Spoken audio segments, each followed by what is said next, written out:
Bismillahirrahmanirrahim. Assalamualaikum warahmatullahi wabarakatuh. Alhamdulillahirrabbilalamin. Wassalatu wassalamu ala asyrafil anbiya'i wal mursalin wa ala alihi wa sahbihi ajmain. Asyhadu an la ilaha illallah wa asyhadu anna muhammadan abduhu wa rasuluh. Allahumma shalli ala Muhammad wa ala ali Muhammad. Ya ayyuhalladzina amanu taqullaha haqqa tuqatih wa la tamutunna illa wa antum muslimun. Wa qala ta'ala fil Qur'anil Karim, a'udzu billahi minasyaitonir rajim. Aqimis shalah inna sholata tanha 'anil fahsya'i wal munkar. Masyarul muslimin wal muslimat rahimakumullah. Alhamdulillah atas hidayah taufik hidayah Allah Subhanahu wa taala, kita masih diberi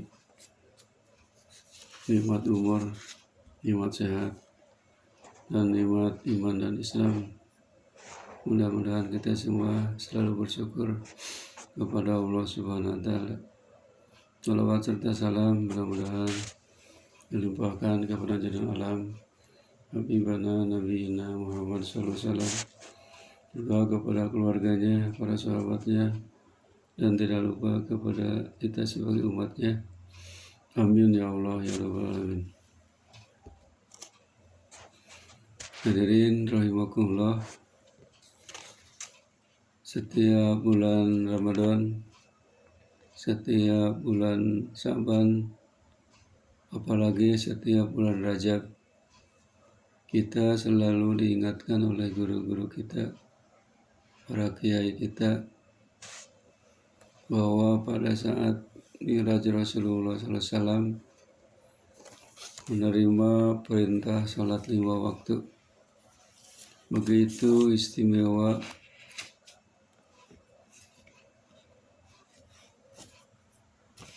dari Allah Subhanahu wa taala tentang sholat wajib yang 5 waktu. Sampai-sampai Allah mewahyukan perintah salat di tempat yang istimewa, di suatu tempat di atas langit ketujuh, di atas Sidratul Muntaha, di suatu tempat yang tidak pernah sekalipun dilakukan berbuat kufur, syirik, dosa, dan maksiat di dalamnya. Hadirin yang dirahmati Allah Subhanahu wa taala, Allah Subhanahu wa taala berfirman dalam Quran surat Al-Baqarah ayat 238. A'udzubillahi minasyaitonirrajim.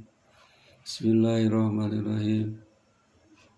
Hafidu ala sholawati wa sholawatil wusta wa qumu lillahi qanitin. Artinya, peliharalah semua sholatmu dan peliharalah sholat wusta atau sholat asar.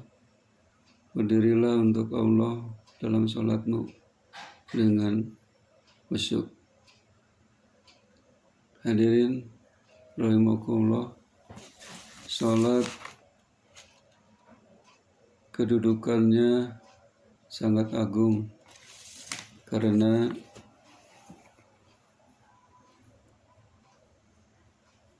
ia adalah amal yang paling utama setelah iman.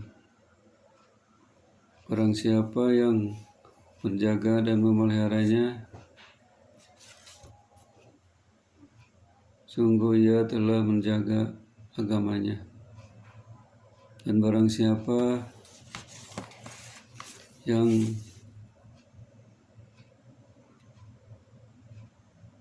terhadap sholat ia lalai, maka terhadap selain sholat pastilah ia lebih abai.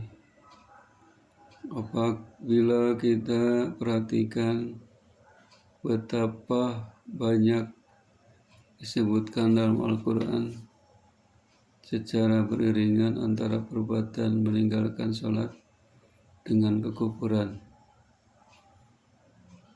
Contohnya dalam Al-Quran surah Al-Mudaththir dari ayat 42 sampai 46. A'udzubillahi minasyaitonirrajim. Bismillahirrahmanirrahim. Ma salakaku fi sakor. Qalu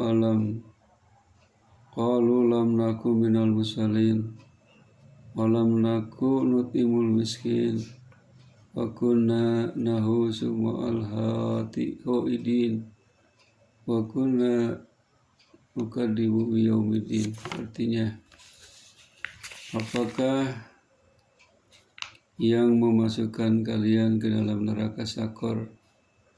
Mereka menjawab, kami dahulu tidak termasuk orang-orang yang mengerjakan sholat, dan kami tidak pula memberi makan yang miskin, dan kami membicarakan yang batil bersama dengan orang-orang yang membicarakannya, dan kami mendustakan hari pembalasan.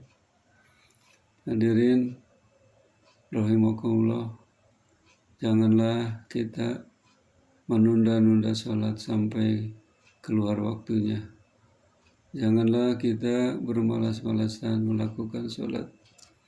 Jika seseorang meninggalkan, telah menganugerahkan sekian banyak rahmat dan nikmatnya, maka kita harus merasa malu kepada Allah yang telah memberi rahmat dan nikmat yang paling besar kepada kita.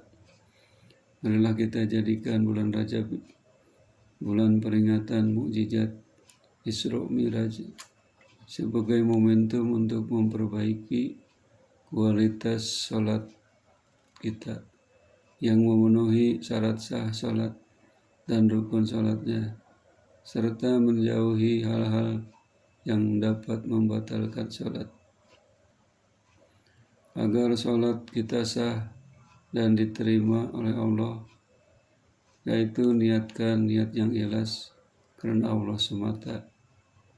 Kemudian makanan dan minuman yang ada di perut kita usahakan makanan minuman yang halal. Pakaian juga harus bersih dan suci dan juga halal. Kemudian tempat sholat juga yang halal. Tidak boleh ujub dalam sholat, karena sholat itu harus berfungsi. Fungsi sholat dalam kehidupan diantaranya sholat sebagai tiang agama. Sesuai sabda Rasul, as-sholatu imaduddin. Sholat itu adalah tiang agama. Kemudian sholat juga yang pertama kali dihisab nanti di hari akhirat. Sholat itu mencegah perbuatan keji dan mungkar. Sesuai firman Allah, aqimis sholata inna sholata tanha 'anil fahsya'i wal munkar. Dirikanlah sholat, karena sesungguhnya sholat itu bisa mencegah perbuatan keji dan munkar. Juga sholat bahkan menjadi kunci untuk masuk ke surga. Hadirin rahimakumullah, banyak orang yang sholat, tapi ada yang ditolak, tidak diterima sholatnya. Ada juga orang yang banyak sholat, alhamdulillah sholatnya diterima. Untuk itu kami akan jelaskan sholat yang diterima oleh Allah Subhanahu wa ta'ala adalah: 1. Sholat yang penuh tawadu atau merendahkan diri. 2. Tidak menyombongkan diri. 3. Dia tidak mengulangi maksiat. 4. Dia mengisi sebagian siangnya untuk berzikir kepada Allah. Juga dia menyayangi orang miskin, fakir, janda. Salatnya juga memenuhi syarat sah dan rukun salat. Ada diantaranya 10 jenis orang yang salatnya tidak diterima oleh Allah. Ibnu Hajar Asqalani meriwayatkan sebuah hadis Nabi yang menyebutkan 10 jenis orang yang sholatnya tidak diterima oleh Allah Subhanahu wa Ta'ala. Siapa itu? Yang pertama, orang sholat sendiri tanpa membaca bacaan surah Al-Fatihah. Kedua, orang yang tidak membayar zakat. Ketiga, orang yang menjadi imam sedangkan makmumnya membencinya. Keempat, budak yang melarikan diri dari majikannya. Kelima, orang peminum khamar atau arak terus menerus, dia tidak ingin bertobat.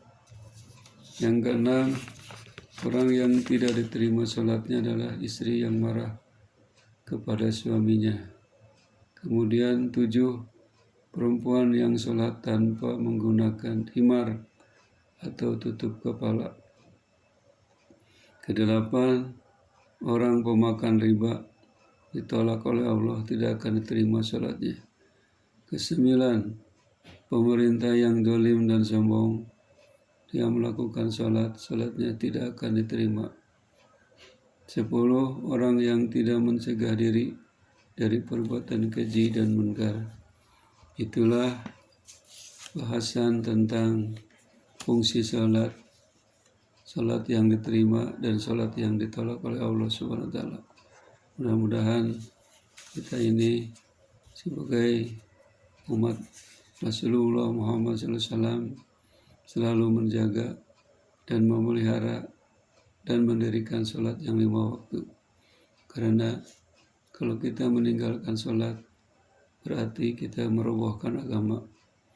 Kalau kita mendirikan sholat, berarti kita mendirikan agama kita masing-masing.